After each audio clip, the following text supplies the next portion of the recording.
Welcome back everyone and good morning to all of you guys. So आज की कहानी मेरी जुबानी जल्द से स्टार्ट करते हैं इस ऑसम सी सुबह पर ऑसम से टॉपिक के साथ जिससे मैक्सिमम क्वेश्चन हमारे एग्जाम में पूछे जाते हैं बॉस। ठीक है, तो बने रहना यार लास्ट तक मेरे साथ, क्योंकि आज जितने भी क्वेश्चन हम यहाँ पे करने वाले हैं बहुत इंपॉर्टेंट माने जाते हैं और लॉट ऑफ क्वेश्चन हमारे एग्जाम में कहीं ना कहीं यहाँ से पूछे जाते हैं। Obviously that is modern physics और उसका एक मोस्ट इंपॉर्टेंट पार्ट आज हम कवर करने वाले हैं विद टॉप 10 टॉप 12 या यू कैन से टॉप 15 क्वेश्चन के साथ ड्यूअल नेचर ऑफ लाइट, जिसमें हम बात करेंगे फोटॉन्स के बारे में, जिसमें हम बात करेंगे फोटो इलेक्ट्रिक इफेक्ट के मोस्ट इंपॉर्टेंट टाइप के सारे क्वेश्चंस यहाँ पे डिस्कस करने वाले। ठीक है, तो यहाँ पे ना मैं मॉडर्न फिजिक्स पे ना 2 लेक्चर बनाने वाला हूँ आपके टॉप 10 वाले।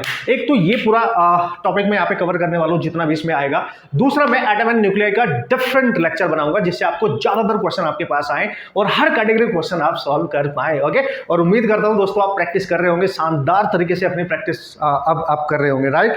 और रिवीजन एंड अपने डाउट्स बिल्कुल साथ साथ आप क्लियर कर रहे होंगे। ओके, तो जल्दी से ज्यादा बातें ना करते हुए, वैसे तो बहुत सारी बातें मैंने कर ली है आप लोगों के साथ, स्टार्ट करते हैं आज का mission. Okay, so here we go, this is our first question. देखो मजा आएगा। देखो जितने भी यहाँ पे मैं फॉर्मूले डिस्कस करने करूंगा मैक्सिमम चांस होंगे कि आपके एग्जाम में फॉर्मूले पर डिपेंडेंट न्यूमेरिकल आएंगे बॉस।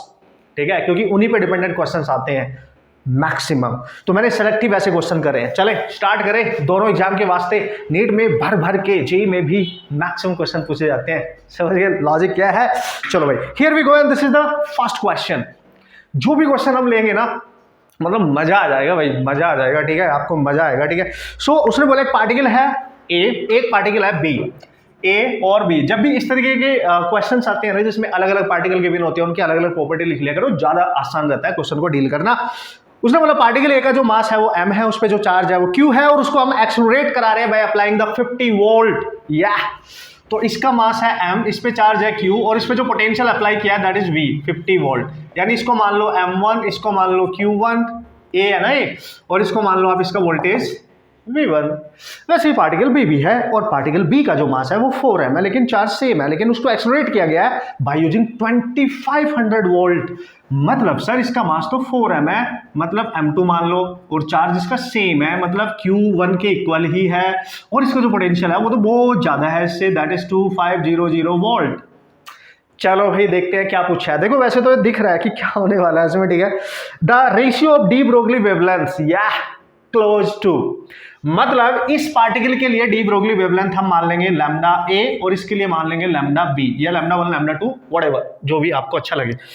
ओके, याद आया कुछ? और आपको बहुत अच्छे से ये बताना चाहिए कि the problem based on this concept बहुत ज्यादा पूछी जाती है। This is really very important, you know how to use this formula, how to recognise this formula is going to be used in this particular situation, that is really important. So after you know writing all the given values, you know, तो जितने भी given values हैं उनको लिख लो और उससे idea लगाओ कि भाई डी ब्रोगली वेवलेंथ का ऐसा कौन सा फॉर्मूला है, we can use that formula in this particular condition. तो आपने देखा कि लैम्डा तो होता था सर हमारे पास de Broglie wavelength h/p। Yes sir, बिल्कुल, ये है प्लैंक्स कांस्टेंट, ये है मोमेंटम उसका, बिल्कुल है सर। अब क्या करेंगे, तो मोमेंटम को हटा दो ना, क्योंकि मेरे को यहाँ पे वोल्टेज लाना है, किसी भी तरीके से वोल्टेज लाना है, चार्ज लाना है। याद करो काइनेटिक एनर्जी होती है p²/2m, और P को आप निकाल सकते हैं √2mk, and this is your kinetic energy. और चार्ज पार्टिकल को आप काइनेटिक एनर्जी दे रहे हो बाय अप्लाइंग द वोल्टेज, क्योंकि एक्सेलरेट करा रहे हो आप इसको, भागेगा ना, स्पीड आएगी ना, तो काइनेटिक एनर्जी की जगह आप लिख सकते हो चार्ज इंटू वोल्टेज। तो बन गया, देखो तो ये बन गया h/√of this is 2m into qv। या so this is your expression actually. So in this particular situation you have to use the formula, this is h/√2m, this is qv, this is the expression। और ये relation ना बहुत ज्यादा question इस पे बनाए जाते हैं, पता है, बहुत ज्यादा क्वेश्चन। और चूंकि हमें तो रेशियो निकालना है ना भाई, रेशियो निकालना है, तो भाई इससे हमें कोई मतलब है ही नहीं, 2 से भी कोई मतलब है ही नहीं, क्योंकि all these things are constant. जो जब रेशियो निकालते हैं तो कैंसिल हो जाएगा, राइट। कैसे सर, देखो अगर आप लिखोगे पहले पार्टिकल के लिए तो लिखेंगे लैम्डा ए या लैम्डा 1 लिख लो यार, जिससे 1 लिखा है ना मैंने, आप कंफ्यूज नहीं होंगे। ठीक है, तो लैम्डा 1 ओवर लैम्डा 2। अब अगर आप ध्यान से देखिए ये लैम्डा यहाँ पे केवल डिपेंड कर रहा है 1/√m पर, q पर, v पर, और दोनों का चार्ज ना सेम है, तो चार्ज सेम है तो चार्ज को भी हटा सकते हो क्योंकि वो तो कैंसिल ही होना है। तो जो जो चीज सेम है, कांस्टेंट है, दोनों में सिमिलर है, उनको तो हटा दो ना कैलकुलेशन से। क्यों इतनी लेंथी कैलकुलेशन करना चाहते हो? अब बचा मास, क्योंकि मास अलग अलग है। अब बचा वोल्टेज, क्योंकि वोल्टेज अलग अलग है। अच्छा सर, हाँ सर, और इसकी इनवर्सली प्रोपोर्शनल है, तो पता क्या लिखोगे? पहले तो पूरे पे अंडर रूट लगा दो, और चूंकि इनवर्सली प्रोपोर्शनल है तो पहले की वेवलेंथ, लेकिन पहले का मास नहीं आएगा ऊपर, दूसरे का आएगा, m2/m1 इंटू v2/v1, क्योंकि दोनों के इनवर्सली प्रोपोर्शनल है। तो अगर आपने λ1/λ2 लिखा है तो यहाँ m2/m1 आएगा और यहाँ v2/v1 आएगा, क्योंकि इनवर्सली प्रोपोर्शनल है। समझ गए बात? Yes sir. पुट कर दो यार, अब तो खत्म है कहानी। ठीक है, देखो m2 कितना है 4m, m1 कितना है m, v2 कितना है 2500, और ये कितना है 50, ये कैंसिल, ये कैंसिल। तो यहाँ पे बचा 4 एंड यहाँ पे बचा, देखो ये कैंसिल हो जाएगा तो 50, और ये बचेगा आपका 200, यानी 10√2। लो कर लो बात। तो λ1/λ2 आ गया 10√2, और इसकी वैल्यू पुट कर सकते हो 10 into 1.414 and this is 14.14। You just check out man your options, this is your answer. Easy है ना? देखो फॉर्मूला पता चल गया, हाउ टू यूज, एंड बहुत इजीली कैसे यूज कर सकते हैं। बच्चे यहीं पे कंफ्यूज होते हैं, यार सर एच का क्या करें, 2 का क्या करें। भाई ये देख लो ना पहले कौन कौन सी चीज कांस्टेंट है जो चेंज ही नहीं हो रही है दोनों में, उनको हटाओ, सिंपल करो फॉर्मूले को, and then use the concept, use just simpler calculations के लिए आपने सब करना होता है, right? And this is your answer. Check कर ले एक बार आप, मैं भी देख लेता हूँ क्या यही आ रहा है। वैसे तो यही आ रहा होगा, है कि नहीं? तो इसकी आंसर की मेरे को मिलने वाली है, that is question number 138। Okay okay okay boss, and here we go, yeah this is correct, 14.14, this is correct. And the most important point is that दोनों एग्जाम में इस टाइप का क्वेश्चन आया, दोनों में ही आया है, नीट में भी और जेईई में भी, राइट?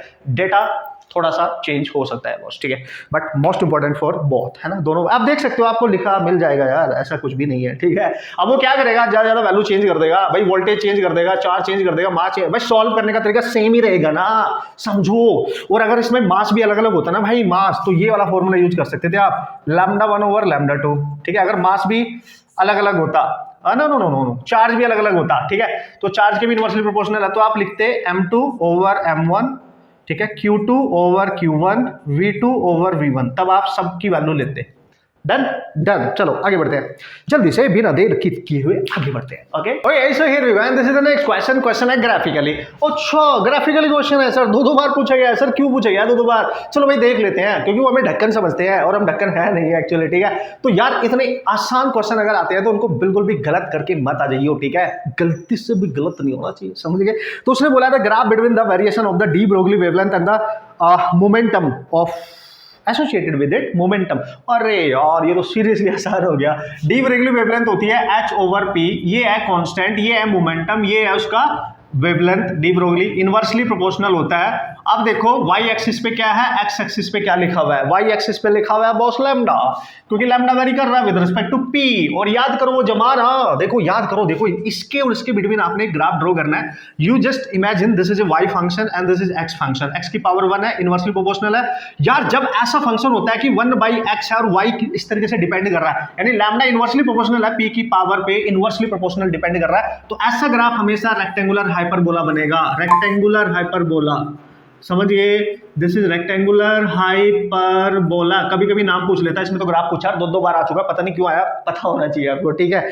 इजी क्वेश्चन है, इसमें ज्यादा कुछ करना नहीं था, मुझे लगा कुछ और ऑसम सा होने वाला है इसमें, ठीक है, तो कोई पंगा नहीं है यार, क्या बात। अब एक और बेहतरीन क्वेश्चन, ठीक है, मजा आएगा इस क्वेश्चन को बहुत ध्यान से सीख लेना, बहुत सीरियसली हो गया, ठीक है, क्योंकि बहुत ज्यादा क्वेश्चन ये नीट में आया, बहुत ज्यादा आया, ठीक है, और जेईई मेन में भी आया, ठीक है, तो very important guys, very important. Okay तो खिलाड़ी जल्दी देख ले क्या है भाई ऐसा क्वेश्चन जो सबसे ज्यादा आया यार, क्या है जो दोबारा भी आ सकता है यार, फिर से आपके पास आके टपक सकता है यार, क्या है ऐसा क्वेश्चन? चलो दिखाता हूँ ना, अभी दिखाता हूँ, ठीक है। उसने बोला मैंने certain photosensitive surface is illuminated, okay, with monochromatic light of frequency new, okay, मतलब ऐसे समझो बॉस, एक कोई हमारे पास फोटोसेंसिटिव सरफेस है, ये फोटोसेंसिटिव, इस पे हम लाइट को इंसिडेंट कर रहे हैं, और ये जो आने वाली लाइट है इसकी जो फ्रीक्वेंसी दे रखी है वो न्यू दे रखी है, ठीक है। ठीक है भाई। The stopping potential for this photo current is minus V naught by two, यानी इस केस में जो यहाँ पे इलेक्ट्रॉन निकलेंगे, ठीक है, इलेक्ट्रॉन निकलेंगे यहां से, तो उनके लिए जो स्टॉपिंग पोटेंशियल है, स्टॉपिंग V1 मान लो ना, minus V naught by two, ये दे रखा है भाई, स्टॉपिंग पोटेंशियल है भाई, याद करो यार। देखो सीधी सी बात है, जब भी ऐसा क्वेश्चन आता है एक चीज तो आपके दिमाग में ना पहले से ही आ जानी चाहिए कि what is the formula behind it. Okay, you have to use to solve this problem, that is the what is that photoelectric equation, बाबा ने दी थी ना, बाबा ने दी थी, ठीक है। ओके, आगे बढ़ते हैं। When the surface is illuminated by the monochromatic light of frequency new by two, उत्तरी, मतलब वो कहना चाह रहा है कि अगर फोटोसेंसिटिव मटेरियल सेम है लेकिन लाइट की इंटेंसिटी, जो लाइट की फ्रीक्वेंसी है, जो आने वाली लाइट है, वो चेंज कर दी गई है, and that is new by two, मतलब इनिशियल फ्रीक्वेंसी की हाफ कर दी गई है। तो अब बताओ कि यहाँ से जो इलेक्ट्रॉन ये एब्जॉर्ब करेंगे एनर्जी को और यहाँ से इमिट होंगे, उसके रिस्पेक्ट में the stopping potential is minus V naught, है ना, स्टॉपिंग पोटेंशियल हो जाता है माइनस वी नॉट, पहले था हाफ, अब बढ़ गया, अब बढ़ गया बॉस, बढ़ गया, समझो बात को, ठीक है। अब वो क्या कह रहा है, the threshold frequency for the photo electric emission is, तो इस सिचुएशन में बताओ थ्रेशोल्ड फ्रीक्वेंसी कितनी होगी, जिसको हम न्यू नॉट से डिनोट करते हैं। अब देखो सब कुछ आपको याद है, ठीक है ना भाई, सब कुछ। कैसे सर, कैसे याद है हमें, अरे याद करो। तो देखो आपको बताया था कि ये जो आने वाली एनर्जी होती है इंसिडेंट, इसको ई से डिनोट करते हैं, और जो मटेरियल होता है इसका वर्क फंक्शन को हम फाई से लिखते हैं, या वर्क लिख लो, घपलू लिख लो, डब्लू लिख लो, ठीक है। और ये जो इलेक्ट्रॉन यहाँ से एनर्जी गेन करके चलते हैं, इसकी काइनेटिक एनर्जी को हम लिख देते हैं के मैक्स, समथिंग लाइक दैट, ठीक है। तो हम लिखेंगे आने वाली energy is equal to work function plus उसकी काइनेटिक एनर्जी की जो मैक्सिमम वैल्यू है, ठीक है भाई। और इसको हम लिखते थे, याद करो, अगर फ्रीक्वेंसी दे रखी है तो एच न्यू, और वर्क फंक्शन को लिखते हैं एच न्यू नॉट, क्योंकि वर्क फंक्शन जो है उसमें थ्रेशोल्ड फ्रीक्वेंसी होती है, ठीक है। और भाई ये तो आपको बताइए भाई ये तो आपको बताइए, इसको के मैक्स लिख लो ना भाई, ठीक है, इस तरीके से लिख लो इसको, ठीक है। तो ये होता है इक्वेशन, एक बार फिर से देख लेते हैं, चलो ठीक है भाई। Very certain photo sensitive material with frequency new, ठीक है।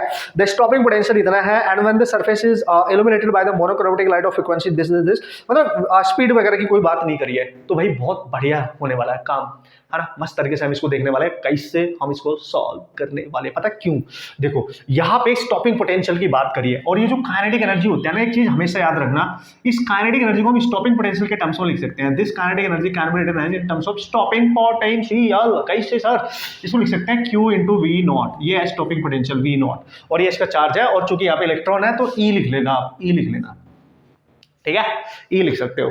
तो अब पहले कंडीशन 1 में अप्लाई करो कि इतनी एनर्जी आई, ठीक है, और उसका स्टॉपिंग पोटेंशियल इतना ये रही, तो हम लिखेंगे E1, ठीक है, phi1 प्लस K1, ठीक है।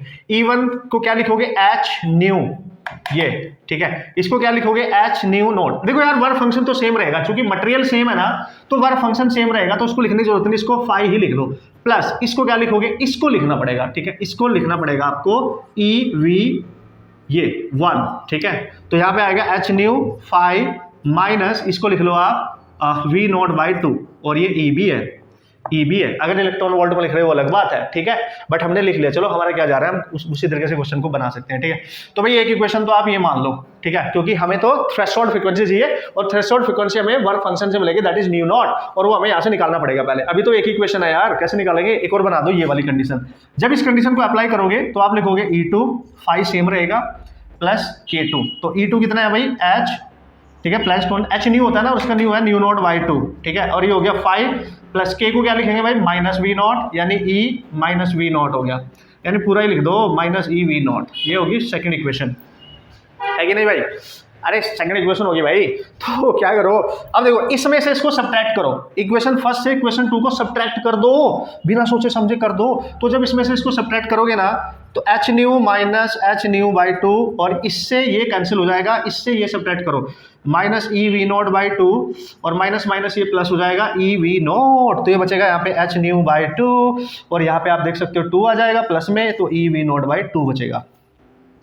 क्या ये कूल है, ये कैंसल, तो H न्यू की वैल्यू आ गई E वी नॉट, अगर एक तरीके से आप देख पा रहे होंगे, और यहाँ से E वी नॉट की पूरी वैल्यू हमने निकाल ली है। तो इक्वेशन किसी में भी पुट करके हम आंसर अप कर सकते हैं। देखो ये आ गया ई वी नॉट की पूरी वैल्यू आ गई है आपके पास, ठीक है, ये है h new, right, this is. अब ये वैल्यू किसी एक में पुट कर दो, देखो यहाँ पे पुट कर दो तो हमें फ्रीक्वेंसी फाई आ जाएगा, और एक बार फाई आ गया तो मजा आएगा। इसमें पुट करो या इसमें, चलो मैं इसमें पुट कर रहा हूं, तो मैं लिख रहा हूं h nu by 2 equal to 5 minus e V naught की वैल्यू आ गई एच न्यू आ गई, और इसको इधर लेके आओ तो फाई आ जाएगा H nu by 2 plus H new, and this is LCM ले लो 3 बाई 2 एच न्यू।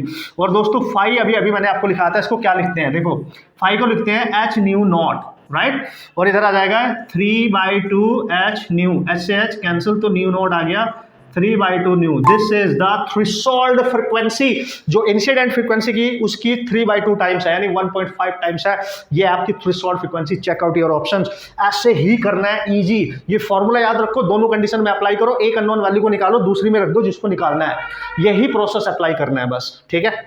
कूल है, सुपर कूल है सर, कर लेंगे अब हम, है इतना इतना मतलब ढक्कन मत समझो मैं, ठीक है, नहीं समझ रहा हूँ ना, क्योंकि सिखा भी तो रहा हूँ ना, ठीक है। तो इस तरीके से आप सारे क्वेश्चंस को यार देखना, लॉट ऑफ प्रैक्टिस कर लेना जाके, क्योंकि बहुत क्वेश्चन आपके पीवाईक्यूज में और भी आए हैं डेटा चेंज कर करके। कभी कभी वो वेवलेंथ के टर्म्स में दे देता है कि भाई फ्रीक्वेंसी ना देके वेवलेंथ देता है, फिर भी यही फंडा यूज करना है एज इट इज, समझ गए आप, यही फंडा। क्योंकि फिर हम ई को कैसे लिखते हैं, एच न्यू ना लिख के एच सी बाई लैम्डा लिखते हैं, समझ रहे हो आप भाई। जब अगर वेवलेंथ गिवन होगी, अगर वेवलेंथ, तो ई को क्या लिखोगे आप, h nu h C by lambda, और फाई को कैसे लिखोगे, h C by lambda naught. ये होते हैं threshold wavelength and this is the incident light wavelength, right, तब ऐसे लिखते हो।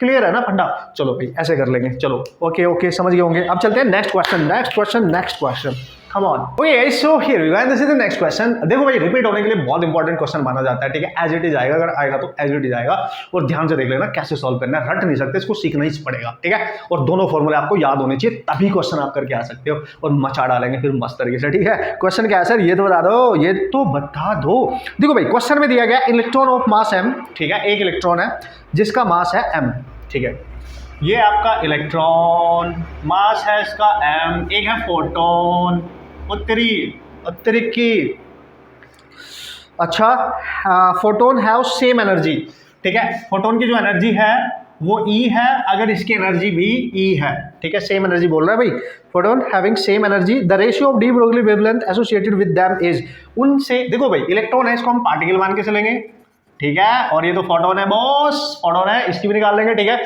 तो हम क्या करेंगे, हमें डी ब्रोगली वेवलेंथ एनर्जी के टर्म्स में लिखनी है, तो क्या होती है भाई, अभी तो लिखा था h बाई पी होता है ना, और p को इसको हम कैसे लिखते थे, h by under root 2m into E, यानी k एनर्जी, k को हमने e लिख दिया, तो उसने e बोला था भाई, सेम एनर्जी e के टर्म्स में दे रखी है, तो हम e लिख लेंगे, हमारा क्या जा रहा है। तो जब आप इसको लैम्डा को यूज करने वाले हो इलेक्ट्रॉन के लिए, तो ये इलेक्ट्रॉन के लिए हो जाएगी, तो h by under root 2me हो जाएगा, ठीक है, ये तो इसके लिए। अब अगर इसको फोटोन के लिए लिखोगे, फोटोन के लिए लैम्डा, तो ये भी h बाई पी लिखेंगे पहले, और p को निकालना पड़ेगा, क्योंकि फोटोन के लिए जो एनर्जी होती है, अगर आपको याद हो, फोटोन के लिए एनर्जी को हम लिखते हैं p इंटू सी, जैसे MOV पार्टिकल के लिए लिखेंगे E equal to p c, तो यहां से आप p निकालेंगे तो p आ जाएगा E बाई सी, तब यहां पुट करेंगे तो लैम्डा पी एच आपका आएगा h बाई E बाई सी, और c स्पीड ऑफ लाइट ऊपर जाएगी, फोटोन के लिए वेवलेंथ आ जाएगी h c बाई E।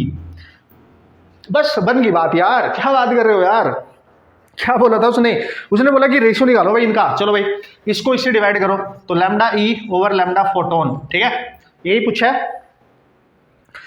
अरे यार क्या यही पूछा है क्वेश्चन, यस यही पूछा है, टेंशन ही है। तो चलो इसकी वैल्यू लिखो h by under root 2me, ठीक है भाई, और डिवाइड में किसकी वैल्यू है, फोटोन वाली, तो h c बाई e, ठीक है, एक h से h कैंसिल, e जाएगा ऊपर, तो आप देख सकते हो e ऊपर जाएगा, ठीक है, और यहाँ बचेगा c, और अंडर रूट में बचेगा 2me। अच्छी बात, मैंने कहा हाँ, इसी टाइप का क्वेश्चन आता है, मैंने कहा हाँ, इसको ऐसे रखो, इसको और अच्छे से ऐसे कर लो, देखो 1 by c as it is रखो, ई जो है ना, अगर इसको अंडर रूट में लिखना चाहोगे ना ई को, तो ई का स्क्वायर अंडर रूट में लिख दो, और पूरे पे रूट लगा दो, तो ई का स्क्वायर लिख दो, और नीचे 2me एज इट इज रहेगा, एक ई उड़ा डालो, तो यहाँ पे lambda e over lambda photon आपके पास आ जाएगा boss 1 by c, under root में आएगा, ऊपर बचेगा ई, और नीचे बचेगा 2m। देख लो भाई, मेरे ख्याल से तो यही है, ठीक है, रूट लग रहा है, अगर इसको ऐसे लिखना चाहते हो तो ऐसे लिख दो ऑप्शन के अकॉर्डिंग, e बाई 2m की होल पावर 1 बाई 2, चेक करो ऑप्शन, ऑप्शन चेक कर लो भाई, ऑप्शन चेक कर लो, यही होना चाहिए। Done done done done done done done done. ये मैंने ऐसा क्यों किया? क्योंकि ई है रूट से बाहर, तो अगर मैं इसको रूट में लिखूंगा तो ई स्क्वायर लिखना पड़ेगा, क्योंकि ई स्क्वायर से रूट कैंसिल हो जाएगा, तो ई रहेगा ना, जिससे हम इसको कैंसिल कर सके और ये फॉर्म ला सके, right? So this is the question, important man, important. आपको पता होना चाहिए भाई इसके बारे में, क्योंकि फोटोन का रेस्पॉन्स तो 0 होता है, बात को समझो है कि नहीं? आगे बढ़ते हैं और मजा आएगा नेक्स्ट क्वेश्चन की तरफ बढ़ते हुए। ग्राफिकल क्वेश्चन ले रहा हूं मैं, ग्राफिकल स्टॉपिंग पोटेंशियल से related, right? Okay, so here we go. जैसे मैंने आपको बोला, ऑसम क्वेश्चन की कहानी है, मेरी जुबानी है। देखो मैं, आपको पता है क्वेश्चन को डराने, क्वेश्चन वाले आपको डराने की कोशिश करेंगे कि इस तरीके से एक गंदी सी शक्ल आपको दे देंगे क्वेश्चन की डिजाइन करके, बट डरने का नहीं बॉस, अब उसको डराने का। देखो देखो, ग्राफ दे रखा है आपको, क्वेश्चन को आप ध्यान से देख लो, और एक ग्राफ दे रखा है, मैंने अपने अकॉर्डिंग को बना दिया है, आपके अकॉर्डिंग आपके पास है। स्टॉपिंग पोटेंशियल के वर्सेस फ्रीक्वेंसी का ग्राफ है। ओके, वर्क फंक्शन निकालना है सोडियम का from the data which is plotted in the figure, and Planck's constant की वैल्यू दे रखी है, ई की वैल्यू दे रखी है, चार्ज ऑफ इलेक्ट्रॉन की वैल्यू दे रखी है, प्लैंक्स कांस्टेंट एच की वैल्यू ऐसे दौर में पता भी होती है, बट स्टिल दे रखी है, ठीक है? तो वर्क फंक्शन निकालना है। देखो भाई, जब ऐसे क्वेश्चन आए ना, देखो वर्क फंक्शन के बहुत क्वेश्चन आने के चांस है भाई, बहुत ज्यादा, हर एग्जाम में, ठीक है? ये ध्यान रखें आप। तो भाई वर्क फंक्शन जब भी आपसे पूछेगा, तो वर्क फंक्शन हमें पता है एच न्यू नॉट होता है, अगर ऐसे लिखोगे तो जूल में होता है, ये पहले तो क्लियर करो अपना डाउट, ठीक है? और अगर आपसे वर्क फंक्शन पूछा भाई इलेक्ट्रॉन वोल्ट में बताओ, यूनिट बोली इलेक्ट्रॉन वोल्ट, तो भाई पता है ई से डिवाइड करते हैं, पता है ये बात पता है सर? तो यार जब इससे डिवाइड करते हैं ना, तो तेल निकल जाता है बच्चों का, इसको पुट करके सॉल्व करने में। याद रखना, मेरे अकॉर्डिंग डायरेक्ट हो गया क्वेश्चन। अब ट्रिक्स में बताया था मैंने, H by E, Planck's constant और ई का रेशियो हमेशा होता है 4.14 10⁻⁻15 into new not. This is your work function in electron volt. बस फ्रीक्वेंसी चाहिए तुम्हें, वो भी कौन सी? थ्रेशोल्ड, ठीक है? थ्रेशोल्ड फ्रीक्वेंसी चाहिए अब आपको, बस खत्म कहानी, फिर टेंशन नहीं लेने का बॉस, ठीक है? तो यार हमेशा याद रखना, फिर से बता दूं, h बाई ई का रेशियो 4.14 10⁻⁻15 होता है, ये नोट कर लो, ठीक है? बहुत आसान हो जाएगा। h की वैल्यू पुट करने की जरूरत है ही नहीं, ए की वैल्यू पुट करने की जरूरत है ही नहीं, और जो वैल्यू पुट ही नहीं करेंगे तो डिवाइड करने की जरूरत है ही नहीं। You have to remember this data directly, question बहुत इजीली हो जाएगा। अब आपको इस ग्राफ से केवल ये है, यहाँ पे स्टॉपिंग पोटेंशियल वोल्ट में, ठीक है? ये है फ्रीक्वेंसी, और फ्रीक्वेंसी जो दे रखी है वो 10⁻⁴ ऑर्डर की दे रखी है हर्ट्ज में, राइट? तो जब भी ये ग्राफ हो वी नोट वर्सेस फ्रीक्वेंसी का, याद रखना वी नोट वर्सेस फ्रीक्वेंसी, और एक लाइन कहीं ना कहीं आपको दे रखी होगी, लाइन फ्रीक्वेंसी वाली एक्सिस को जहां पे भी कट करेगी, वहां पे जो भी वैल्यू होगी वही होगी न्यू नोट की वैल्यू 4 इंटू फ्रीक्वेंसी 10⁻⁴ भी लिखना है, ये है इतनी हर्ट्ज। समझ गए? रीड करना कैसे? अगर ये लाइन यहां से पास ना होके यहां से पास हो रही होती 2 से, तो 2 लेते, फिर अगर यहां से पास हो रही तो 6 लेते, फिर मतलब ये ग्राफ, इस ग्राफ में ये लाइन एक्स एक्सिस को, जिस पे फ्रीक्वेंसी लिखी है उसको जहां पे कट करती है वो थ्रेशोल्ड फ्रीक्वेंसी की वैल्यू होती है, बात खत्म। चलो यहां पर रख दो, तो चलो इतने आओ, 4.14 इंटू 10⁻⁻15 इंटू 4 इंटू 10⁻⁴, ये रहा ना? पुट कर दो यार, अब तो आप महाराज। देखो 4 इंटू 4 16, तो 5 16, बढ़िया, और 10⁻⁻11 बचा। इसको लिख सकते हो आप 1.656 इंटू 10⁻, यू नो क्या, इसका अगर पॉइंट को मैं यहाँ पे शिफ्ट कर रहा हूँ ना बॉस, तो एक बार वो भी तो देख ले इसका, है कि नहीं? वैल्यू भी तो देख लियो इसकी, ठीक है? ये 4 है कि 14 है यार? अरे 14 है यार, 14, this is not 4, this is 14। मैं भी सोचू इतनी बड़ी पावर कैसे आ सकती है, तो दिस इज 14, और अगर ये 14 है ना तो -1 बचेगा, देखो, और -1 बचेगा चांदी, तो ये बस हो गया, इसको लिखने की जरूरत ही नहीं है। तो यानी वर्क फंक्शन आपके पास आ गया 1.656, जिसको आप लिख सकते हो 1.66 इलेक्ट्रॉन वोल्ट, ठीक है? क्या है आपके पास वर्क फंक्शन हम निकाल रहे हैं, yes, this is the electron volt, right? So this is your answer and this is how easily you can solve the problem. Calculation mistake कहां से हो सकती है ये भी देख लिया, ग्राफ को रीड कैसे करना है ये भी देख लिया। चलो भाई, समझ गए होंगे, आप समझदार हैं, अब आप समझदार हैं, क्योंकि आप समझदार होते जा रहे हो। एक और क्वेश्चन की कहानी को यहाँ पे जल्दी से देख लेते हैं मस्त तरीके से, राइट? तो yes, here we go and this is the next question, जल्दी से देख लेते हैं बिना देर लगाए। ओके, क्वेश्चन में बोला है the kinetic energy of a particle is increase to 16 times its previous value. Let's see, initial kinetic energy है K1 और इसको इंक्रीज कर दिया K2 और ये 16 टाइम्स कर दिया K1 से, ठीक है, वो बोल रहा है अगर काइनेटिक एनर्जी को 16 टाइम्स इंक्रीज कर दे उसकी प्रीवियस वैल्यू के रिस्पेक्ट में, right, the percentage change in the D Broglie wavelength of the particle. भाई परसेंटेज चेंज पूछा है, परसेंटेज चेंज इन लैम्डा। जब भी ये पूछे ना, use the formula 1 minus lambda 2 over lambda 1 into 100%। You can use this directly man, क्योंकि change है मैन, क्योंकि मैन चेंज है, ठीक है। तो कैसे निकालेंगे सर, हमें लैम्डा 2 और लैम्डा 1 कैसे चाहिए, तो हमें पता है ना D Broglie wavelength kinetic energy के टर्म्स में क्या होता है भाई, लैम्डा इक्वल टू होता था h over under root 2m k, याद करो। और हमें इससे मतलब नहीं है, इससे मतलब नहीं, हमें के चेंज हो रहा तो के से मतलब है, तो lambda inversely proportional to under root के। मतलब अगर आप लैम्डा 1 ओवर लैम्डा 2 लिखोगे तो यहाँ अंडर रूट में आएगा k2 ओवर k1, और अंडर रूट में k2 की वैल्यू दे रखी है 16 times of k1 over k1 cancel, तो ये बचेगा अंडर रूट में 16 यानी 4, यानी लैम्डा 1 और लैम्डा 2 आ गया 4 अतिरिक्ति, और हमें चाहिए लैम्डा 2 बाई लैम्डा 1 अतिरिक्ति।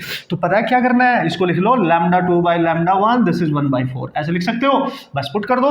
तो परसेंटेज चेंज निकालना है, तो this would be, this is minus, this is 1/4 and 100। जब भी चेंज निकालेगा ना भाई, ये फॉर्मूला ऐसे ही याद करना, क्योंकि देखो लैम्डा 1 माइनस लैम्डा 2 चेंज हो गया, डिवाइड बाई परसेंटेज चेंज पूछ रहा है ना, तो लैम्डा 1 से डिवाइड करना पड़ेगा। तो ये कितना आएगा यहाँ पे 3/4 इंटू 100%, 4 से cancel 25, 75% is the answer. Check करो, प्रोसेस भी चेक करो, देखो फॉर्मूला फिर से रिवाइज हो गया है कि नहीं, फॉर्मूला फिर से रिवाइज हो गया तो मजा आएगा, ठीक है। अब चलेंगे नेक्स्ट क्वेश्चन की तरफ। नेक्स्ट क्वेश्चन क्या है, उसको ढूंढते हैं, पकड़ते हैं, फोड़ते हैं, ढूंढते हैं, पकड़ते हैं और फोड़ते हैं। देखो यार, यहां पे जितने भी क्वेश्चन हम डिस्कस कर रहे हैं ना कहीं सारे इस पर्टिकुलर टॉपिक के सारे कंसेप्ट, सारे फॉर्मूले कहीं ना कहीं यहाँ पे रिवाइज हो रहे हैं। तो यार प्लीज, है ना, बहुत बढ़िया तरीके से आप प्रैक्टिस करेंगे, बहुत बढ़िया तरीके से, ठीक है, राइट, इसमें कोई शक वाली बात नहीं है। ओके भाई लोग, कभी कभी ऐसे क्वेश्चन भी आ जाते हैं जैसे क्वेश्चन मैंने यहाँ पे दिया है, तो ध्यान से देखना, क्योंकि कैलकुलेशन इसमें धुरंधर पार्ट होता है, कैलकुलेशन, है ना। वैसे तो फॉर्मूला इजी है, याद रखते हैं बच्चे लोग, आप भी याद रखना, और बस कैलकुलेशन पे ध्यान देना, मोस्ट इंपॉर्टेंटली ऐसे क्वेश्चन फिर आप सॉल्व कर सकते हो, क्योंकि इन क्वेश्चंस की मेन जान, मेन तकलीफ वाली बात है इनकी calculation, right. So what is that, देख लेते हैं। 2 milli watt laser operate a wavelength of 500 okay nanometer. तो एक तरीके से आप मान लो, ठीक है, एक लेजर लाइट है, तो इसकी जो पावर है, ठीक है, इसकी पावर दे रखी है 2 मिली वॉट। मिली थी पर अब चली गई, तो पावर को आप लिखोगे, मिली क्या होता है, ठीक है, 2 × 10⁻³ वॉट, राइट, ये कन्वर्ट कर लेना, मिली वॉट है, 10⁻³ लिखना पड़ेगा आपको, ठीक है। और जिस वेवलेंथ पे ऑपरेट हो रही है दैट इज 500 नैनोमीटर, यानी वेवलेंथ दे रखी है 500 नैनोमीटर, यानी 500 × 10⁻⁹ मीटर, यानी 5 × 10⁻⁷ मीटर, क्योंकि 2 कैंसिल कर दिया मैंने, तो ये लैम्डा आ गया। तो अगर जरूरत पड़ेगी कहीं पे तो यूज कर लेंगे, हमारा क्या जा रहा है। The number of photons that will be emitted पर सेकंड, उत्तरी की नंबर ऑफ फोटॉन्स यहां से जो निकल रहे होंगे, जो नंबर ऑफ फोटॉन्स निकल रहे होंगे पर सेकंड, यार number of photons per second emit यहां से हो रहे होंगे, क्योंकि एक लाइट है ये, उसके पास फोटॉन्स होते हैं, तो वो बताने हैं, बस निकाल लेंगे।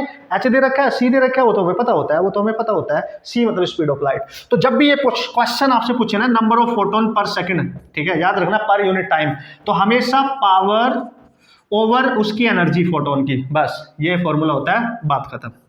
कर लेना आप, देखो भाई कर लेना, देखो यार मैंने बता दिया आपको, देखो ई तो आप निकाल सकते हैं क्योंकि लैम्डा दे रखा है, तो photon e h C by lambda से आ जाएगा, और एच कितना है आपके पास, एच है 6.6 10⁻34, और सी होता है 3 × 10⁸, और लैम्डा दे रखा है आपको 5 × 10⁻⁷। यहां से ई निकालना, यहां पुट करना, पावर दे रखी है 2 × 10⁻3, और नीचे आ जाएगा ई, दिस इज ई, और ये वाली नीचे वाली ऊपर जाएगी, तो 5 × 10⁻⁷, और नीचे रह जाएगा 6.6 10⁻34 इंटू 3 × 10⁸।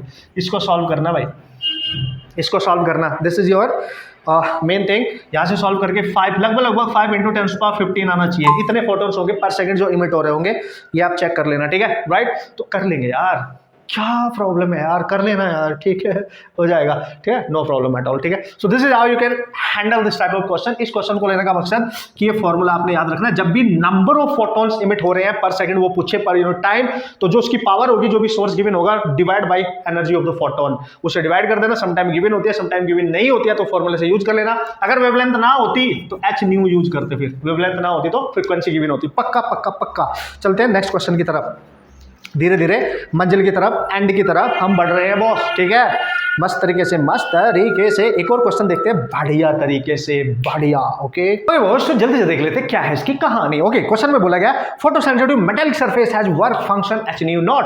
जैसे कि मैंने यहाँ पे लिखा कि सपोज करो एक मटेरियल है हमारे पास, फोटोसेंसिटिव मटेरियल है, इसका वर्क फंक्शन दे रखा 5, that is H nu not. Yes yes sir. If the photon of energy 2 H nu not falls on the surface, अगर यहां से फोटोन आ रहे हैं जिनके पास एनर्जी है, या इंसिडेंट एनर्जी बोल सकते हो आप, ये फोटोन है और इनके पास एनर्जी दे रखी है 2h न्यू नॉट, राइट, पक्का पक्का यही है ना, 2h2, अरे बोल लो 2h न्यू नॉट, यानी 2 टाइम्स है इसकी, ठीक है, h न्यू नॉट, इतनी है फोटोन की एनर्जी जो उस पर इंसिडेंट कर रही है। और ऐसा करने से electrons come out with maximum velocity 4 × 10⁶।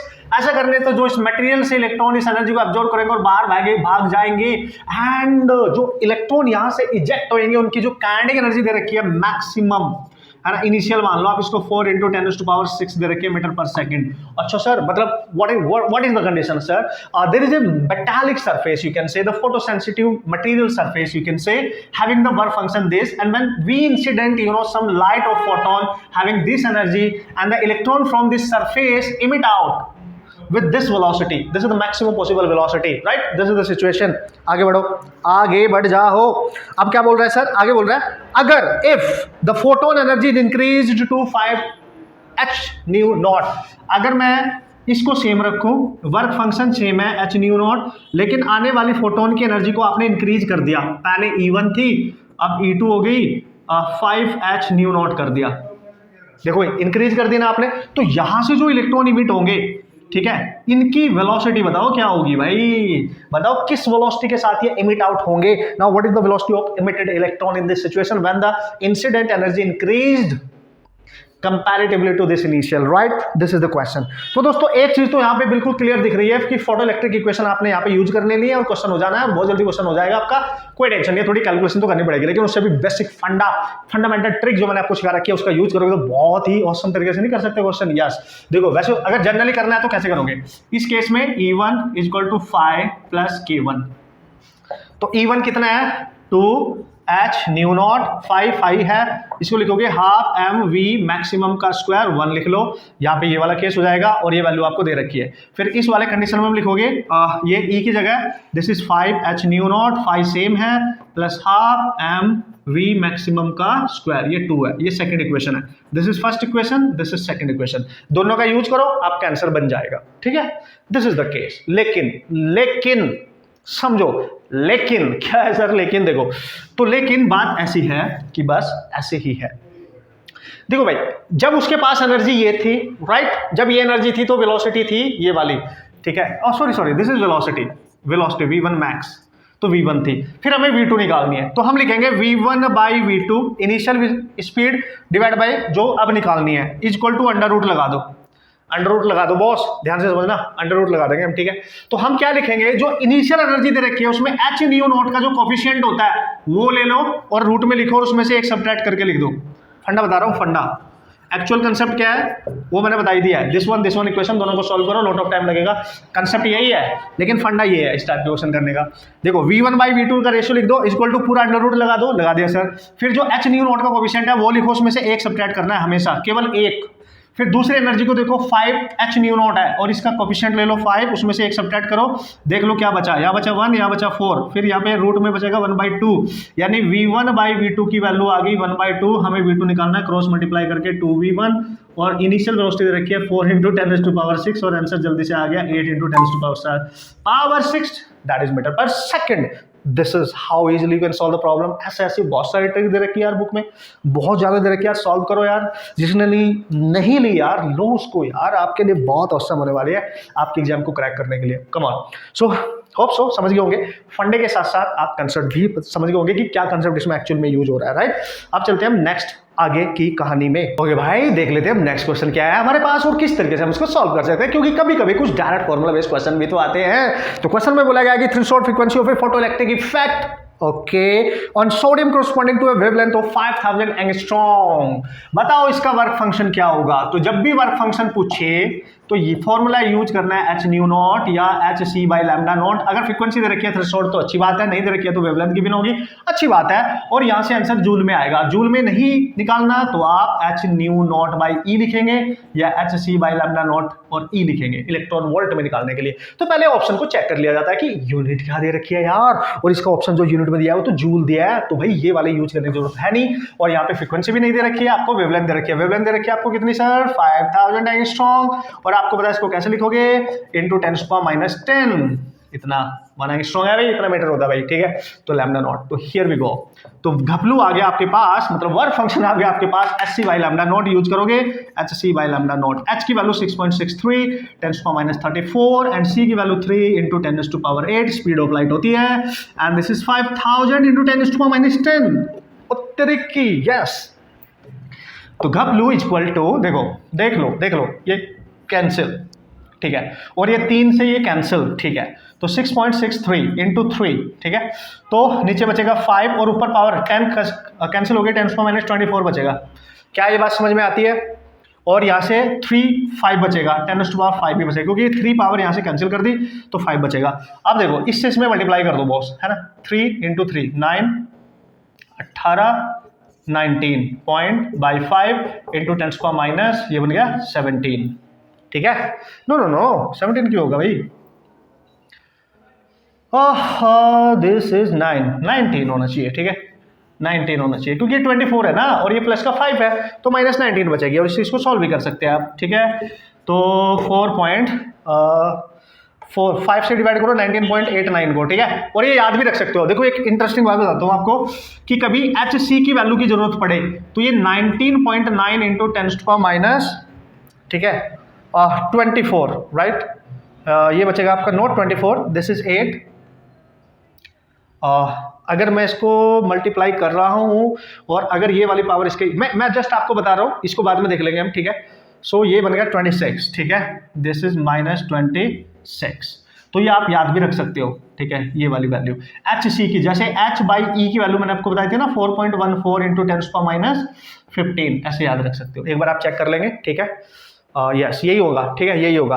But चलो हमने यहाँ पे सॉल्व कर लिया, तो एक बार देख लेंगे क्या इसकी कहानी। तो ये डेटा आपके पास आपको मिल गया। देखो ये सॉर्टेड हो गया, कर लेंगे आप, मल्टीप्लाई करके कर लेंगे आप। देखो थोड़ी सी कैलकुलेशन का ख्याल रखना होता है। अब आपके पास ये वैल्यू आ गई 19.89, जब 3 से मल्टीप्लाई आपने करा और 5 से डिवाइड कर दो तो 3.97 के आसपास आपके आएगा, ठीक है। -19 यानी नियर अबाउट उसके 4 इंटू 10⁻19 लिख सकते हो, इतना जूल। चेक करें आप बॉस, ठीक है। और most important point is that कि ये प्रोडक्ट आप याद रखें, ये वाला याद रखें, और आपकी कैलकुलेशन करने में बहुत ज्यादा हेल्प करने वाला है। This is how you can handle this type of question. And one last question जो हम करने जा रहे हैं boss, this is one last question, amazing question, डिक्टो आने के लिए amazing question, right. Okay so here we go, this is the last question, लेकिन मोस्ट इंपोर्टेंट क्वेश्चन, क्योंकि बच्चे लोग इसकी शक्ल देख के डर जाते हैं कि यार इसको कैसे करेंगे, तो अजीब सी तरीके से लिखा गया है। बट डरने का नहीं, बहुत आसान है, बहुत बढ़िया सा, बहुत क्यूट सा है, ठीक है। फंडामेंटली कॉन्सेप्ट स्ट्रॉन्ग है, इसलिए आने के चांस सबसे ज्यादा रहते हैं इस टाइप के क्वेश्चंस के दोनों एग्जाम की वास्ते बॉस। तो उसने बोला है an electron of mass m with an initial velocity that is v equal to v naught i cap, ठीक है सर, मैंने यहाँ लिखा है वैसे तो v not is greater than 0 enters in electric field which is acting towards the negative x axis, जो दे रखा है आपको -e not i cap vector में दे रखा है। e नॉट एक कांस्टेंट वैल्यू है जो 0 से ज्यादा है एट t इक्वल टू 0, जब समय 0 है, ठीक है। उसने बोला if lambda not is its initial de Broglie wavelength. Oh भाई, मतलब इस सिचुएशन को डी ब्रोगली वेवलेंथ के साथ कनेक्ट कर दिया। अगर लैम्डा नोट उसकी इनिशियल डी ब्रोगली वेवलेंथ है तो बताओ उसकी डी ब्रोगली वेवलेंथ कितनी होगी आफ्टर सम टाइम t। समझ गए। देखो सिचुएशन मैंने बना दी है कि इलेक्ट्रिक फील्ड इधर को एक्ट कर रहा है। देखो इलेक्ट्रिक फील्ड की वैल्यू आपको दे रखी है E vector minus E not I cap, और ये जो ई नॉट है ये ई नॉट एक कांस्टेंट वैल्यू है लेकिन ग्रेटर देन 0 है, ठीक है। और एक इलेक्ट्रॉन जो है, इलेक्ट्रॉन वो इधर को जा रहा है इसके अपोजिट, क्योंकि उसकी वैल्यू दे रखी है V not I cap positive दे रखा है, मतलब वो पॉजिटिव एक्स एक्सिस पे जा रहा है और इलेक्ट्रिक फील्ड आपका नेगेटिव एक्स एक्सिस पे एक्ट कर रहा है। क्या ये बात समझ में आती है? बिल्कुल आती है सर। अरे सर बिल्कुल आती है सर, ठीक है। अब क्या करेंगे सर, अब हम ये करेंगे कि इलेक्ट्रिक फील्ड इधर हो गया, ये इधर हो गया। देखो इनिशियल डी ब्रोगली वेवलेंथ क्या होगी इसकी पार्टिकल की, h बाई p होता है ना, p मोमेंटम, तो हम लिखेंगे h बाई मोमेंटम को mv, तो mv नॉट लिख देंगे इनिशियल स्पीड उसकी, तो h बाई mv नॉट हो गया इसका initial de Broglie wavelength at t equal to 0 पर। अब एक चीज बोलो, चूंकि इलेक्ट्रॉन है, ये चार्ज पार्टिकल है, इलेक्ट्रिक फील्ड इधर है, तो इलेक्ट्रिक फील्ड के अपोजिट फोर्स लगेगा, यानी इधर को फोर्स लगेगा, इस पे इलेक्ट्रोस्टैटिक। अगर इधर को फोर्स लगेगा, ये आफ्टर सम टाइम इसकी स्पीड चेंज हो चुकी होगी। देखो ना, इलेक्ट्रिक फील्ड इधर है और इलेक्ट्रिक फील्ड की वजह से इस पे तो फोर्स लगेगा। अगर ये पॉजिटिव चार्ज पार्टिकल होता है तो फील्ड के डायरेक्शन में फोर्स लगता है, चूंकि नेगेटिव है तो उसके अपोजिट इधर को फोर्स लगेगा और ये फोर्स इसको एक्सेलरेशन देगा। और हमें पता है फोर्स इक्वल टू होता है एम ए, और ये फोर्स फील्ड की वजह से आया, इसलिए इसको हम लिख सकते हैं क्यू ई। तो हम लिखेंगे एम ए, तो यहां से ए आ जाएगा acceleration, that is q e by m, ठीक है। और क्यू को हम लिख सकते हैं ना, no this is a acceleration, ठीक है, ए आ जाएगा, और क्यू है इलेक्ट्रॉन का चार्ज, ई बाई एम, इसको लिख सकते हो। इतना एक्सेलरेशन आ जाएगा आफ्टर सम टाइम। तो अगर आपसे पूछे कि डी ब्रोगली वेवलेंथ बताओ आफ्टर सम टाइम, तो लैम्डा लिख लो, उसको लैम्डा होगी, और h अपॉन p, और p को लिख देना एम वी, और v नोट से वेलोसिटी होगी v, है ना, आफ्टर सम टाइम वेलोसिटी होगी। और इसको कैसे निकालेंगे, इक्वेशन 1 मान लो, और इस वेलोसिटी को आप निकाल सकते हो फर्स्ट इक्वेशन से u प्लस ए टी से, और v निकालने के लिए इनिशियल स्पीड दे रखी है v नॉट, प्लस एक्सेलरेशन आपने निकालना है e बाई एम और टाइम एट t। बस यहाँ पुट कर दो, आंसर आ गया।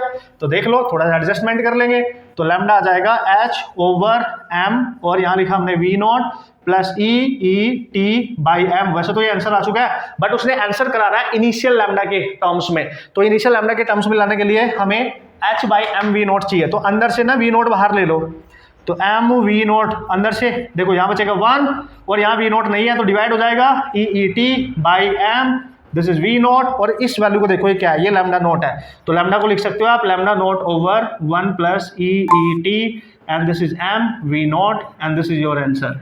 यानी आफ्टर सम टाइम जो उसकी वेवलेंथ होगी डी ब्रोगली, वो ये होगी इनिशियल डी ब्रोगली वेवलेंथ के टर्म्स में। This is how you can approach this type of problem. तो डरने का नहीं बॉस, डराने का। ऑल द पॉसिबल फॉर्मूलाज मैंने यहाँ पे कहीं ना कहीं यूज कर लिए, कंसेप्ट यूज कर लिए, सारे न्यूमेरिकल हमने देख लिए हैं। अब आपकी बारी है बॉस कि आप हर फॉर्मूले को रिवाइज करके जाएंगे, उस पर डिपेंडेंट क्वेश्चन सॉल्व करके जाएंगे। यहाँ पे हमने कर लिया है, ठीक है। और मस्त तरीके से बस प्रैक्टिस करते रहना दोस्त, है ना, प्रैक्टिस करते रहना। कोई डाउट होगा तो मेरे से पूछते रहना विदाउट एनी हेजिटेशन। हमेशा बोलता हूँ मैं आपको, आपका साथी हूँ, आपके साथ रहूंगा आपके एग्जाम तक, जब तक वो क्लियर नहीं हो जाता। खुश रहें, मेहनत करते रहें, प्रैक्टिस करते रहें, रिवाइज करते रहें, ठीक है। कोई भी प्रॉब्लम आती है तो मेरे से डिस्कस भी करते रहें। ओके गाइस, मिलेंगे नेक्स्ट ऑसम से लेक्चर में, नेक्स्ट कंसेप्ट के साथ, टॉप 10 न्यूमेरिकल के साथ, ठीक है। And all the best.